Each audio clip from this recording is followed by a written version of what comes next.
ഒരു കവല തിരിയുമ്പോൾ 4 ഓർഡിങ്സിൽ 3 തന്റെ പടം വെച്ചാൽ കേരളത്തിലെ ജനങ്ങൾ അതിൽ വീണുപോയിരിക്കുമെന്ന് കേരളത്തിന്റെ മുഖ്യമന്ത്രി കരുതുന്നുണ്ടെങ്കിൽ നിങ്ങൾ പറയുന്ന പിണറായി 3.0 ആ ഒരൊറ്റ പോയിന്റ് മതി 100 സീറ്റോടെ UDF കേരളത്തിൽ അധികാരത്തിൽ വരാനുള്ളത് എന്ന് നിങ്ങൾ തിരിച്ചറിയണം. ഫ്ലെക്സ് വെക്കാൻ കൊടുക്കുന്ന പണത്തിന്റെ 1000-1 സ്വന്തം വയറ്റിൽ കത്രിക കുടുങ്ങിയ ഹർഷിന എന്ന് പറയുന്ന ഒരു പാവപ്പെട്ട സഹോദരിയുടെ ചികിത്സക്ക് കൊടുക്കാൻ തയ്യാറില്ലാത്തൊരു ഭരണകൂടത്തോട് ഉഷ എന്ന് പറയുന്ന ഒരു സഹോദരിയുടെ 1ാം പിണറായി സർക്കാരിന്റെ കാലത്ത് വെച്ച കത്രിക 2ാം പിണറായി സർക്കാരിന്റെ കാലത്ത് പുറത്തെടുത്തിട്ട് ഇനി 3ാമതും സർക്കാർ വരുമെന്ന് പറയുന്നവനെ അവർക്ക് തിരിച്ചടി കൊടുക്കാൻ കേരളത്തിലെ ജനങ്ങൾ കാത്തു നിൽക്കുമ്പോ അയ്യന്റെ സ്വത്ത് കവർന്നിട്ട് അയ്യനെ പോലും വെറുതെ വിടില്ലെന്ന് സുപ്രീം കോടതി ഈ സർക്കാരിനോട് ചോദ്യങ്ങൾ ചോദിക്കുന്ന തരത്തിലേക്ക് അഴിമതി അത് അവകാശമാക്കി മാറ്റിയ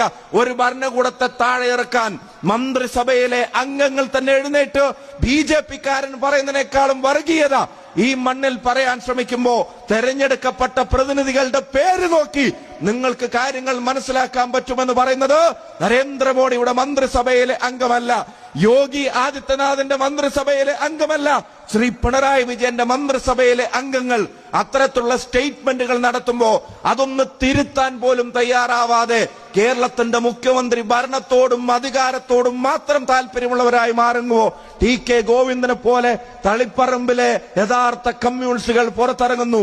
കുഞ്ഞികൃഷ്ണനെ പോലെ പയ്യന്നൂരിലെ യഥാർത്ഥ കമ്മ്യൂണിസ്റ്റുകൾ പുറത്തിറങ്ങുന്നു. പാലക്കാട്ട് കമ്മ്യൂണിസ്റ്റുകൾ പുറത്തിറങ്ങുന്നു. അമ്പലപ്പുഴയിൽ G സുധാകരൻ പുറത്തിറങ്ങുന്നു. ഐഷ പോറ്റി പുറത്തിറങ്ങുന്നു.